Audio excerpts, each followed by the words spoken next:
ఆ గొప్ప ఆనందం అయిపోయింది. ఎందుకంటే నేను కోరింది సహజంగా అపరిస్థితి. వెంటనే నేను అక్కడ బాబా ఏం చేశాడంటే మంచి క్రియాధికారాల సర్వోన్నతుడైన పాటని అక్కడ కొండ మీద ఆ ఇప్పుడు 1 గంటలప్పుడు పాడితే ఆ నిశ్శబ్దంలో ఆ పాట చాలా చాలా చాలా ప్రభావం చూపించాడు అందరి మీద. వెంటనే ఆ సర్వేశ్వరానంద వచ్చి దాన్ని గట్టిగా కౌగులించుకున్న ఆయన, ఎన్నాళ్ళ నుంచి నేను ఆధ్యాత్మిక మార్గంలో ఉన్నాను, ధ్యానంలో చాలా మందికి ధ్యానం చెప్తున్నాను, క్రమశిక్షణతో కూడిన జీవితం కూడా చెప్తున్నాను. తర్వాత ఇప్పుడు ఈ కోవిల్ని కట్టించడము, ఈ స్థాపన గురించి చెబుతున్నాను. ఏనాడు పొందిన ప్రతి ఆనందం ఈ రాత్రికు ఈ విశేషలో ఈ భాష కలిగించిందని చెప్పి గట్టిగా కౌగులించుకొని ఆయన నన్ను విడిచిపెట్టే ఆ క్షణం నుంచి సరే అది మిగతా అక్కడ కట్ చేస్తుందో నీకు ఒక విషయం చెప్తాను. సాధువులు అనేవాళ్ళు ఇతరులకు మార్గం చూపించడానికి ఎప్పుడు రెడీగా ఉంటారు. సాధువు అంటే గంగి గోవు లాంటి వాడు. జాగ్రత్తగా వినండి. గోమాత ఆమె ఒక విధంగా గోవును పూజిస్తాం మనం. అసలు గోవులోనే సమస్త దేవతలు ఉన్నారు అని ఒక శాస్త్రంలో రాయబడి ఉంది. అందుచేత దాన్ని పూజిస్తారు కూడా. అటువంటి పరిస్థితిలో ఉన్నటువంటి ఆయన ఒక్కసారి కిందకు వచ్చిన తర్వాత ఆ గర్భగుడిలో నన్ను తీసుకెళ్ళి, ఆయన నువ్వు ఒక మార్గంలో ఉన్నావని నాకు ఆయన చెప్పారు. ఈ మార్గాన్ని ఈ ఎట్టి పరిస్థితిలో విడిచిపెట్టడం సుమా, ఈ మార్గంలో నువ్వు చాలా మందికి ఉత్తేజం చేస్తున్నావు, ఆ మార్గంలో ఉంది. వికాసైన సాధువుగా ఉన్నాడు, ఎదుటివాడి మార్గాన్ని డీవేట్ చేయదని చూడడు అని చెప్పడం కోసం నీకు చెప్పాల్సి వచ్చింది. ఈ మార్గంలోనే నువ్వు, ఆ మార్గంలో నీ ప్రభుత్వం నిరంతరం ఉండదు. వికాసైనటువంటి సాధు పొంగవులు ఇతరుల కొరకే జీవిస్తారు. భిన్నమైన సాధువులు వాళ్ళ కోసం వాళ్ళు జీవిస్తారు. వారు ఇతరులను పరిశుభ్రత వైపులకు, భగవంతుని వైపులకు నడిపిస్తారు. ఆయన నాకు యాక్చువల్గా అంటే ఆయనతో చెప్పడం వల్ల నన్ను అక్కడ నాకు ఒక ప్రత్యేక స్థానం ఆ కొండ మీద దిద్దామని ఆయన అనుకున్నాడట. కానీ ఈ గీతం విన్న తర్వాత ఆయన ఈ మార్గంలో నువ్వు ఎట్టి పరిస్థితుల్లో ఆ మార్గాన్ని తప్పు ప్రవర్తించవద్దు, ఇంకెవరికి ఆశ్రయించవద్దు, ఇంకెవరి దగ్గరికి వెళ్ళొద్దు. నువ్వు ఈ మార్గంలో ఉండి నీ ప్రభువుకి ఇంకా ఇంకా ఇంకా సేవ చేస్తూ దగ్గర వాళ్ళని ప్రయత్నం చేయి అని నాకు బోధించాడు ఆయన. సర్వేశ్వరరావు దగ్గర ఆయన స్వామి చిద్భవానంద శిష్యుడు ఒకప్పుడు. అందుచేత వారు ఇతరులను పరిశుద్ధత వైపులకు, భగవంతుని వైపులకు నడిపిస్తారు. బాబా అంటున్నాడు ఇప్పుడు మళ్ళీ ఏమన్నాడు? నికార్సైన సాధు పుంగవులు, నికార్సైన సాధు పుంగవులు, నికార్సైన ప్రేమికుడు ఇప్పుడు ఒక్కడు లేడు. ఆ నికార్సైన ప్రేమికుడు ఒక్కడు లేడు ఇక్కడ. మొత్తం యావత్ భారతదేశంలో లేడు, ఫారిన్లో ఉన్నారు. నికార్సైనటువంటి సాధు పుంగవులు ఇతరుల కొరకే జీవిస్తారు. వారు ఇతరులను పరిశుద్ధ వైపునకు, భగవంతుని వైపునకు నడిపిస్తారు. కానీ భగవంతుడినే పొందాలంటే మాత్రం ఆయన కొరకు మరణించడమే మార్గం. మన ఒకవేళ ఆయన ప్రత్యక్ష మెహర్బాబు ఎవరికైనా ఇప్పుడు నువ్వు ఈ సెలవు నువ్వు మరణిస్తానంటే, నీకు మోక్షం వస్తానంటే, స్వామి బాబా ఇంకా కొన్ని బాధ్యతలు వెళ్ళిపోయారు తండ్రి, మరణించడానికి నాకు ఇష్టమే, కానీ గుడి చదువులోకి వచ్చింది నాకు కష్టం, దయచేసి నాకు వచ్చి టైం ఇవ్వంటాడు బాబా ప్రేమికుడు. ఇది మనతో ప్రేమ యొక్క లక్షణం. అందుచేత భగవంతుడినే పొందాలంటే మాత్రం ఆయన కొరకు మరణించడమే మార్గం. ఇప్పుడు నువ్వు ఈ రెండింటిలో ఒకదాన్ని ఎంచుకున్నారు బాబా. క్రమశిక్షణతో కూడిన జీవితమా లేక భగవంతుడా? క్రమశిక్షణతో కూడిన జీవితం బహిర్బాబా ప్రేమికుల్లో లేదు అంటాను నేను. దాన్ని నిర్వచనం కూడా తెలియదు ఎవరికి. క్రమశిక్షణ అంటే తెల్లవారి కేవలం నుంచి రాత్రి పడుకోవడం చేసే పనులకు సంబంధించింది కాదు. క్రమశిక్షణ క్రమమైనటువంటి శిక్షణ, క్రమశిక్షణ. ఏమిటి ఆ క్రమమైన శిక్షణ? ఎవరిస్తాడు మనకి? అది ఎవరివ్వగలడు క్రమశిక్షణ? ఇది ఏమైనా చెప్పండి. వికాసైన సాధు పువ్వులు ఇతరుల కొరకే జీవిస్తారు, వాళ్ళు ఇవ్వగలరు. వారు ఇతరులను పరిశుద్ధత వైపులకు, భగవంతుడి వైపులకు నడిపిస్తారు. నీకు ఈ ప్రపంచంలో నువ్వు దేవుడి కోసం బతుకు, దేవుడి కోసం మరణించని చెప్తే 100% ఉంది, దాన్ని యాక్సెప్ట్ చేయరు. కానీ ఒకడు ఉంటాడు, ఆ ఒక్కడి వల్ల ఆ స్వామి యొక్క వాక్కు నడపబడి అది అలా ఈ తరం కాకపోతే నెక్స్ట్ తరానికి అది మేలు చేస్తుంది. అందుచేత ఇప్పుడు నువ్వు ఈ రెండింటిలో ఉదాహరణ ఎంచుకో అంటే క్రమశిక్షణతో కూడిన జీవితమా లేక భగవద్ అనుభవమా? ఏది కావాలి? నీ క్రమశిక్షణాయుత జీవితం ఎవరికి కావాలి? భగవద్ అనుభవం కావాలి. భగవద్ అనుభవం అంటే ఇప్పుడు మనం చేస్తున్న ఏ పనుల వల్ల భగవద్ అనుభవం రాదు, ఉండదు. రెండవ దాని కొరకైతే అంటే భగవద్ అనుభవం కోసమైతే నన్ను 100కి 100 అనుసరించాలి, 100కి 100 అనుసరించాలంటారు బాబా. భగవద్ అనుభవం పొందాలంటే 100కి 100 అక్కర్లేదు బాబా. నువ్వు 7 మార్గంలో తెచ్చుకోమన్నావు, భగవద్ అనుభవాన్ని కోరుకుంటున్నాను. అయితే నేను మరి నేను అనుసరిస్తాననుకుంటున్నాను, నాకు నువ్వు తప్పట్లేదు, ముఖ్యం కాదు, నేను నీతోనే ఉంటాను అని మిగతావన్నీ విడిచిపెట్టి బాబాతో ఉండడానికి ఎవరు సిద్ధంగా ఉన్నారు చెప్పండి? కేవలం మరి కేర్ చేయకుండా ఆయన అనుసరించమన్నాడు, కానీ అన్నిటినీ అనుసరించమని చెప్పడం లేదు ఆయన. అందుచేత నిజంగా నువ్వు అలా చేయగలిగితే నేను నీకు మోకరిల్లుతాను అన్నాడు బాబా. ఎంత ఇంపార్టెంట్ విషయాలు చెప్పాడు చూడండి. అంత అటువంటి జీవితం మనకు ముఖ్యం. ఇప్పుడు మనం జీవితం జీవితం కాదు, drama. It's a drama in the name of divinity. ఈ డ్రామాల వల్ల మనం ఆయనకి దగ్గర కాలేము, ఈ డ్రామాల వల్ల ఆయన్ని అనుసరించలేము. ఇవన్నీ డ్రామాలే. Entire the world of made Baba are ఇది రహస్యం. మనం కాబట్టి, మీరు కాబట్టి నేను చెప్తున్నాను, నాతో చెప్పిస్తున్నాడు ఆయన. ఇంకెవ్వరికీ చెప్పడం ఉండదు. ఎందుకంటే అందరూ మేధావులు, మహామహులు. మహిళ ఉద్ధరించడానికి ఆయన కాదు, ఈడే ఇప్పుడు ఆయన ఉద్ధరిస్తున్నారు. ఒక ఆయన అన్నాడండి బాబా ప్రేమికుడు, ఏంటనుకున్నాం మేమంతా గ్లోబలైజ్ చేస్తున్నాం అన్నారు బాబా సాహిత్యాన్ని. ఏం ప్రయోజనం అండి గ్లోబలైజ్ చేస్తే? నీ మనసులో లేనప్పుడు, నీ హృదయంలో లేనప్పుడు, నేను అనుసరించినప్పుడు ఎందుకు ఈ గ్లోబలైజేషన్? రేపు ఒక పెద్ద వారు జరిగి ఒక బాంబు పడిపోతే మొత్తం జాతర అయిపోతుంది. ఎందుకు నీ గ్లోబలైజేషన్ పడికి వస్తుంది?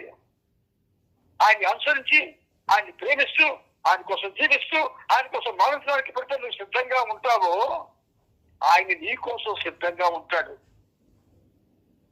ఈ వాక్కులో నీకు ఒక ధ్వని, ఖచ్చితమైన ధ్వని నిలబడుతుంది. మీకు తెలిసిన సంగతే అది ఆయన ధ్వని, మౌన ధ్వని. అందుచేత దీని పిల్లగా ఈ వ్యాఖ్యానాన్ని ఆషామాషిగా తీసుకోవద్దు. మీకు ఇలాగెవరు చెప్పలేరు. అందుచేత గ్రహించండి. నాన్న ముందుకెళ్ళు. అప్పుడు ఆ వ్యక్తి, నేను నీ ఆదేశాలను పూర్తిగా పాటిస్తాను, అయితే విను. ముస్సోరి వెళ్ళి నీ కుటుంబంతో 2 రోజులు ఉండు. అక్కడ నుండి డెహ్రాడూన్ తిరిగి వచ్చి సంత్ మంగత్రామని గాని, సంత్ ఈశ్వర్ సింగ్ గాని దర్శించు. అయితే అక్కడ కూర్చుండిపోకు. వారికి నమస్కరించగానే వెంటనే తిరిగి వచ్చేయి. వారు నిన్ను కూర్చోమని అడిగితే దర్శనం కొరకు మాత్రమే వచ్చానని వారితో చెప్పు. ఆ తరువాత ఋషికేశ్ వెళ్ళి స్వామి శివానంద స్వామి రామకృష్ణ మరికొంతమంది అసలైన సాధువులను దర్శించు, వారికి ప్రణమిల్లు, కాని అక్కడ ఉండిపోకు. భజనాశ్రమంలో ఉండే నీలకంఠమస్తుని కూడా దర్శించి అతనికి ప్రణమిల్లు. ఆ తరువాత 101 మంది సాధువుల పాదాలని స్పృశించు అని బాబా చెప్పారు. ఋషికేశ్ నుండి హరిద్వార్ వెళ్లి అక్కడ కూడా 101 మంది సాధువుల పాదాలకు నమస్కరించు. ఇలా చేస్తున్నప్పుడు అది నా ఆదేశాల ప్రకారమే ఇలా చేస్తున్నట్టుగా ఎవరికి చెప్పకు. ఇలా నేను చెప్పినట్లుగా అన్ని చోట్ల ప్రణామాలు పాదస్పర్శలు చేశాక నాకు ఉత్తరం రాయి. నీ సెలవు దినాలు ముగిశాక ఢిల్లీ వెళ్లి ఉద్యోగంలో చేరు. నేను కబురు పంపగానే నా వద్దకు రా. సర్వము వదిలిపెట్టి నాకు సంపూర్ణంగా విధేయుడివై ఉండడానికి సిద్ధమైరా. చివరగా నేను చెప్పేది, నిన్ను తిరిగి పిలిచే వరకు నీ భార్యను వీలైనంత అధికంగా ప్రేమించుటకు ప్రయత్నించు.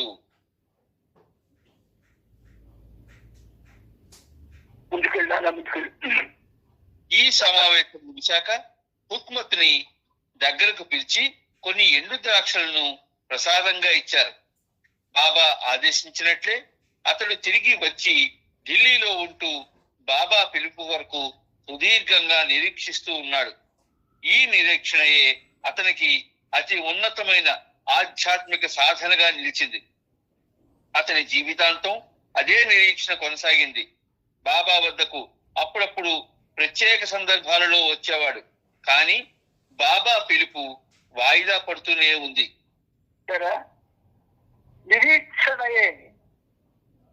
నిరీక్షణయే అతనికి అతి ఉన్నతమైన ఆధ్యాత్మిక సాధనగా నిలిచింది. ఆ ఒక్క వాక్కు గుండెల్లో దాచుకోండి. నిరీక్షణ అంటే లాంగింగ్, ఇంగ్లీష్ లో బాబా చెప్పారు. లాంగింగ్ అంత శక్తివంతమైనది ఏది లేదు. ఎందుకంటే ఆ నిరీక్షణలోనే క్షణ క్షణం కూడా, ఈ నిరీక్షణలోనే క్షణ క్షణం కూడా ఎవరి కోసమైతే నిరీక్షిస్తున్నావో ఆయన కోసం నువ్వు సహసహలాడుతూ ఉంటావు. అందుచేత ఆయన ఏమన్నారు, జీవితాంతం అదే నిరీక్షణ కొనసాగించబట్టి అలాగే కొనసాగించాడు ఆ మహానుభావుడు. మనం నిరీక్షిస్తామా? పరీక్షిస్తాం. మనకి నిరీక్షణ తెలియదు, పరీక్ష తెలుసు. అందుకని ఇది ఎత్తిపడుపులు కావు, లేదు కమ్మకట్టం కాదు. మామూలు భాషలో కేవలం సత్యాన్ని మీకు చెప్పడం. నేను చెప్పడం లేదు. ఈ పనిముట్టు చెప్పడం అనేది ఎప్పుడో మారుతుంది. చదవడమే, వ్యాఖ్యానం చెప్పడమే. ఈ చెప్పడంలో నా పాత్ర ఏమి ఉండదు. ఆయనే చెప్తాడు మీకు. బాబా యొక్క మౌన వాక్కు అది ఎలా ఉంటుందంటే షార్ప్ గా ఉంటది. ఇచ్చకాలు మాట్లాడినట్టు మెచ్చుకోలు మాటలలాగా ఉండదు, షార్ప్ గా ఉంటది. అంచేత బాబా ఏమన్నారు, జీవితాంతం అదే క్షణ అదే నిరీక్షణ సాగినట్టుగా ఆయన ఆదరించారు. అప్పుడప్పుడు ఆయన మీద అక్కడికి వెళ్ళేవాడు. ఆ కింద 4 వేలు ఉన్నాయనా చదువు. ఏదో ఒక రోజు అతని హృదయం కేవలం మహాసముద్రం కోసమే తపిస్తుంది. అటువంటి సంసిద్ధతను అతడు పొందుతాడు. ఆ పిలుపు ప్రభు వినడం జరుగుతుంది. చూసారా, నిజంగా కన్సెషనల్ కన్సోలేషన్ అంటారు దాని ఇంగ్లీష్ లో. కన్సెషనల్ కన్సోలేషన్ ఇది అందరికీ ఇప్పుడు బాబా ఆయనకి ఇచ్చాడు.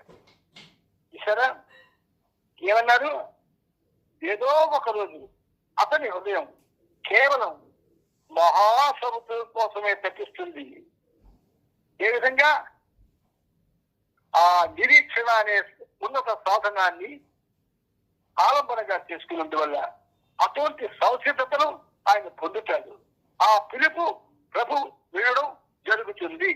అలాంటి పిలుపు వింటాడు ప్రభు. అంతేగాని మనం పాటలు పాడేసి పెద్ద గొంతుకులెత్తి పాడిస్తే, పెద్దగా అవతార్ మెహర్ బాబాకి జయని హరిస్తే ఆ పిలుపులు గాలిలో కలిసిపోతాయి తప్ప ఆయనకి నిలబడదు. నీలో ఎప్పుడైతే నిరీక్షణ అనేటటువంటి ఒక అద్భుతమైన లక్షణం నీలో బాబా అది రోజు రోజుకి పెరుగుతూ ఉంటుందో అప్పుడు ఈ ప్రతి మాట కూడా ఆయన వింటాడు.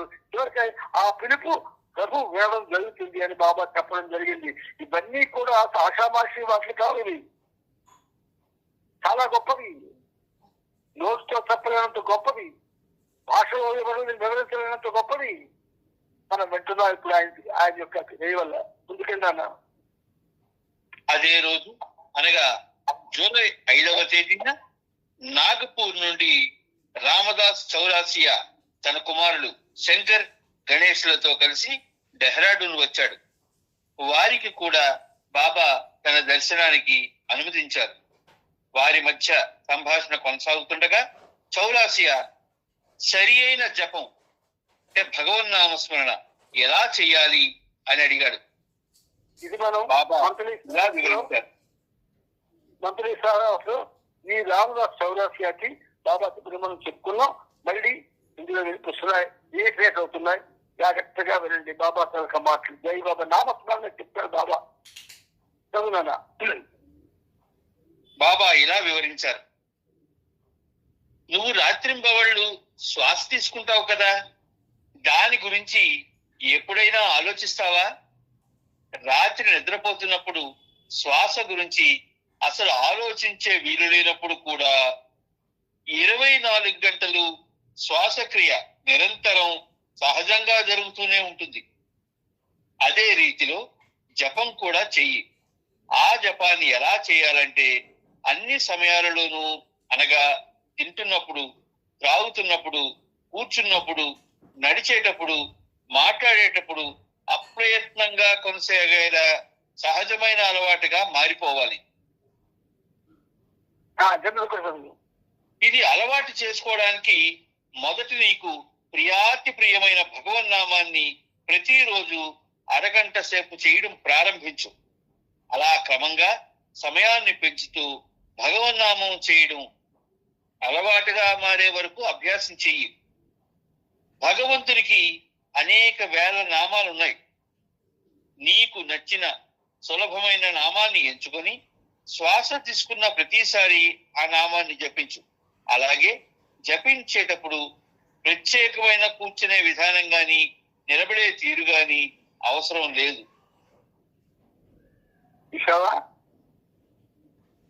నామస్మరణ మనం చెప్పుకున్న చాలా సార్లు ఈ ఆస్పెక్ట్స్ చెప్పుకున్నాం.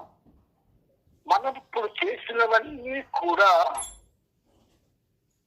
నా మాట విశ్వసించండి, భగవంతుడి వైపు ప్రయాణం చేయడానికి చేయడం లేదు. ఈ సహజీవనం మాత్రం పారదర్శకమైనటువంటి ప్రభావితమైనటువంటి విషయాల్ని పదే పదే పదే రిపీట్ చేయిస్తుంది. ఇలా రిపీట్ చేసి ఏ సెంటర్లో కానీ బయట కానీ ఏమీ చెప్పబడవు. ఎందుకో అసలు చెప్పడానికే టైం చాలదు, వినడానికే టైం చాలదు.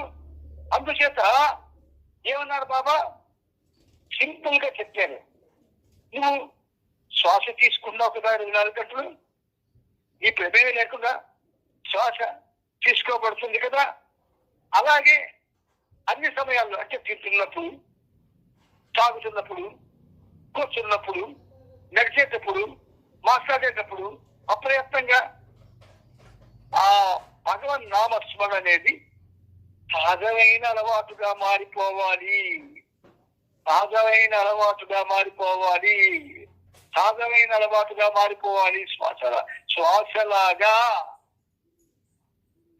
నిరంతరం నామం చేసుకుని ఎవరుస్తున్నారు చెప్పండి. ఒకరోజు నా దగ్గరకు వచ్చి కూర్చోండి,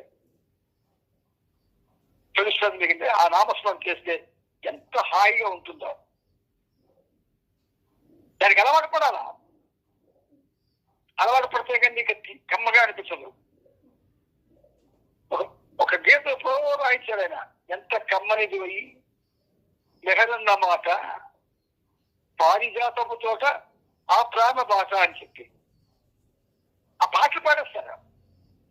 అంతే చేతులు దొరుకుతారు. అందుకే మనం ఎక్కడ వేసిన గొంగళ్ళలాగా అక్కడే ఉన్నాం. మనకి విశేషం పెద్దవాళ్ళు మనకన్నా మనమే పెద్దవాళ్ళు. మనకి ఎవరు చెప్తారు? పెద్దవాళ్ళే ఇలా బిహేవ్ చేస్తే చిన్నవాళ్ళు కాదు చెప్తారు.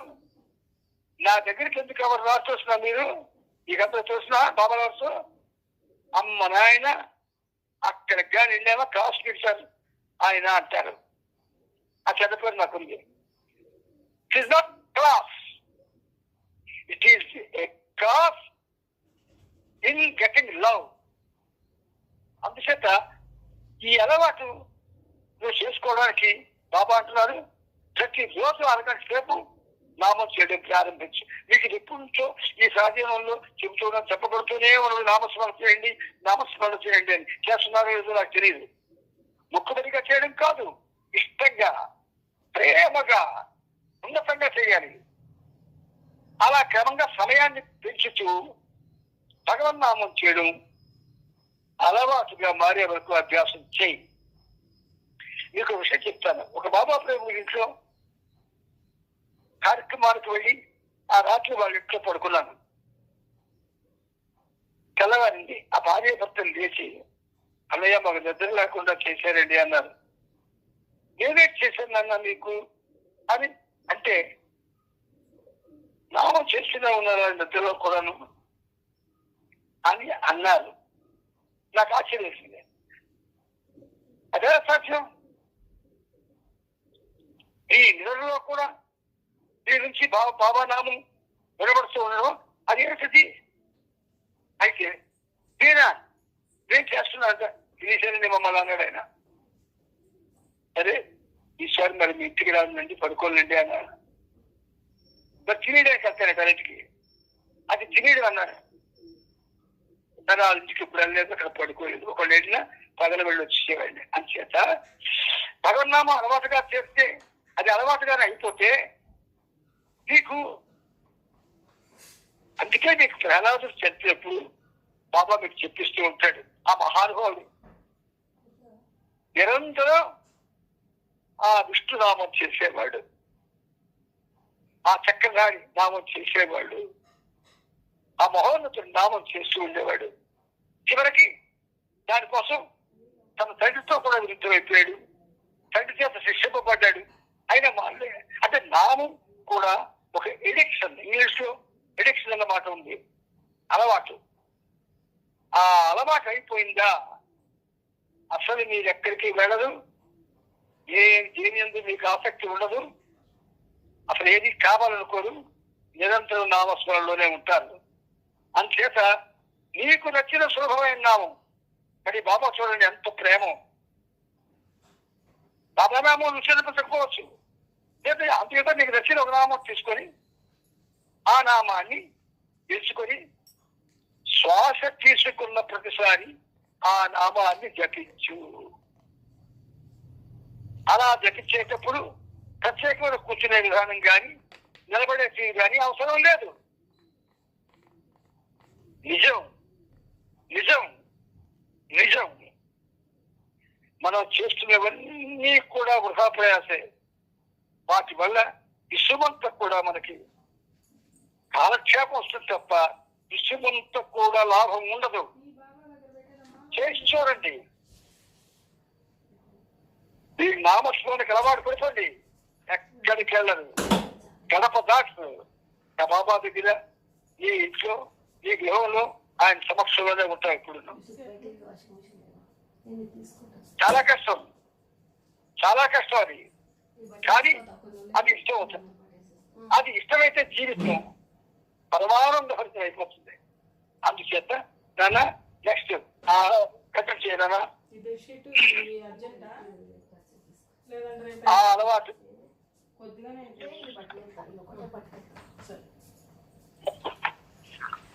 హలో నాన్న, ఈ అలవాటు ఎల్లవేళలా అనగా తినడం, త్రాగడం, పని చేస్తున్నప్పుడు మల మూత్ర విసర్జన సమయంలో కూడా భగవన్నామాన్ని జపించేలా చేస్తుంది. ఒకవేళ మరిచిపోయినా గుర్తుకు వచ్చిన వెంటనే మళ్ళీ ప్రారంభించు. జపం చేయడం నీకు ఇవ్వబడిన కర్తవ్యంగా భావించి చెయ్యి. ఒకవేళ నీవు నామాన్ని జపించడం మరిచిపోయినా ఆందోళన చెందకు. ఒకవేళ నీ ఆలోచనలు పక్కదారి పట్టడం మొదలు పెడితే వెంటనే వాటిని ఆపేసి తిరిగి భగవన్నామాన్ని జపించు. అలా నీకు భగవన్నామాన్ని స్మరించడం ఒక స్థిరమైన అలవాటుగా మారినప్పుడు ఇతర విషయాలు మనసులోకి వచ్చినప్పటికీ భగవన్నామమే ముందుంటుంది.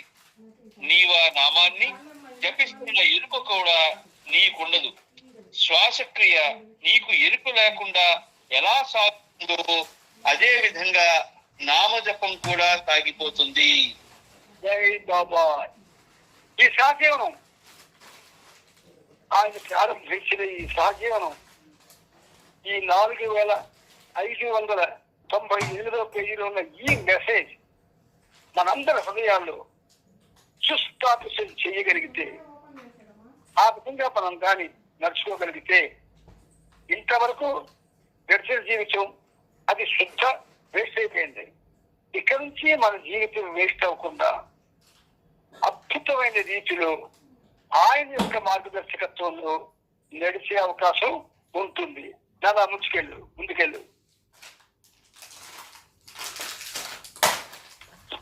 ఎంచుకున్న నామాన్ని ప్రాణాయామం చేసినట్లుగా అనగా శ్వాస తీసుకున్నప్పుడు శ్వాస వదిలేటప్పుడు చెయ్యవద్దు. నేను ముందు చెప్పిన విధంగా సహజంగా జపం చెయ్యి. నా నామాన్ని జపించినా లేదా వేరే ఏ నామాన్ని జపించినా పర్వాలేదు. జపానికి శ్వాసతో సంబంధం ఉండనక్కరలేదు. అలాంటి నామజపం నీకెంతగానో ఉపకరిస్తుంది. అందులో ఏమాత్రం హాని లేదు.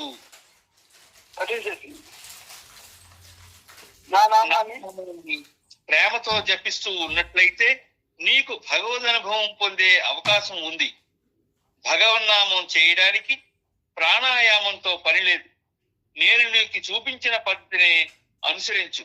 అలా కాక భగవన్నామాన్ని నేను ఇలాగే చేస్తాను అని నువ్వు నిర్ణయించుకుంటే అది వేరే విషయం. కానీ ఇప్పుడు నేను ఆదేశించాను కనుక నా పద్ధతినే అనుసరించు. నెక్స్ట్, నా నామాన్నే జపించాలని నేను చెప్పను. రామనామాన్ని జపించినా మంచిదే, కానీ రాముడెవరో నీకు తెలుసా అని అడిగారు. రాముడు సనాతనుడని, ఆయనే యుగానికి ఒకసారి ఈ భూమిపై మానవ రూపంలో అవతరిస్తాడని తెలుసు అని సమాధానమిచ్చాడు చౌరాసియా. బాబా ఇలా వివరించారు. రామునికి 4 స్థితులున్నాయి. పరాత్పర పరబ్రహ్మ స్థితి. చెప్పు.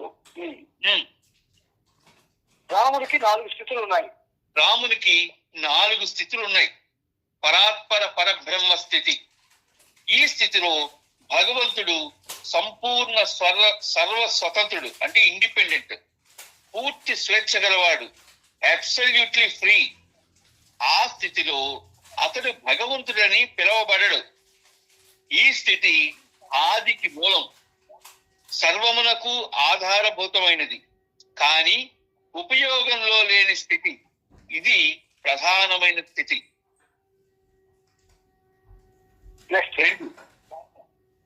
పరబ్రహ్మ స్థితి. ఇది భగవంతుని 2వ ప్రధానమైన స్థితి. ఈ స్థితిలో భగవంతునికి ఉన్న గుణగణాలన్నీ, అనంత సౌందర్యము, అనంత ప్రేమ సంపూర్ణంగా విరాజిల్లుతూ ఉంటాయి.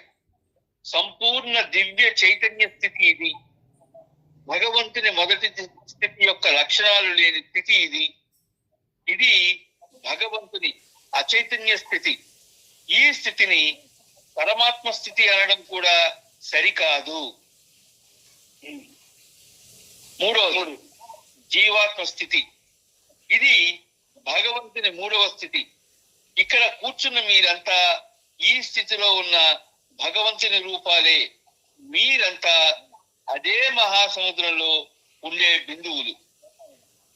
4వ స్థితి శివాత్మ స్థితి. జీవాత్మ పరమాత్మలో ఏకమైనప్పుడు అతడు శివుడవుతాడు. మీరంతా బిందువులు, పరమాత్మ మహాసముద్రం. ఈ జీవాత్మ అనే బుడగ పగిలి సముద్రంలో కలిసిపోయినప్పుడు అదే శివాత్మ. మరోలా చెప్పాలంటే ఇది సద్గురువు లేక మజ్జూబ్ స్థితి. ఈ ఆత్మ తన అత్యంత ఉన్నత దివ్య చైతన్య స్థితి నుండి కిందికి దిగజారడం అన్నది ఎన్నడూ జరగదు. ఇదే 7వ భూమికి యొక్క చైతన్య స్థితి. బ్రహ్మ భువన్ అంటారు దీనిని శివస్థితి అంటారు. ఈ శివాత్మే తిరిగి స్థూల చైతన్యం పొందినప్పుడు అతను సద్గురువుగా పిలువబడతాడు. ఇక్కడికి నాన్న ఇప్పుడు ఈ మొత్తం ఈ రామదాస్ చౌరాసియ అక్కడ ఏదో ఒక రోజు అతను హృదయం కేవలం మహాసముద్రం కోసమే తప్పిస్తుంది, అటువంటి సంస్కృతం అతను పొందుతాడు, ఆ పిలుపు ప్రభు వినడం జరుగుతుంది అన్న ఆ లైన్ నుంచి ఇక్కడ 4600 పేజీలో ఆ 4వ శివాత్మ స్థితి వరకు కూడా కొంచెం క్రమపడి జిరాక్స్ చేసి ఫేస్బుక్ లో పెట్టి అందరికీ అలాగే చాలా గొప్ప అసలు నోటితో చెప్పడానికి భాష నాకు చాలా లేదు. చాలా ఉన్నతమైన విషయాలను బాబా మనకి చెప్పారు. వీటి గురించి మనం చాలా చెప్పుకోవచ్చు, కానీ మనం చదువుతున్నాం కాబట్టి ఆ చదువు అనేది ఒక ప్రత్యేకమైన టైం అని పెట్టుకున్నాం కాబట్టి ఆ టైంలో ముగించాలని నేను మరి ముందుకెళ్ళడం లేదు.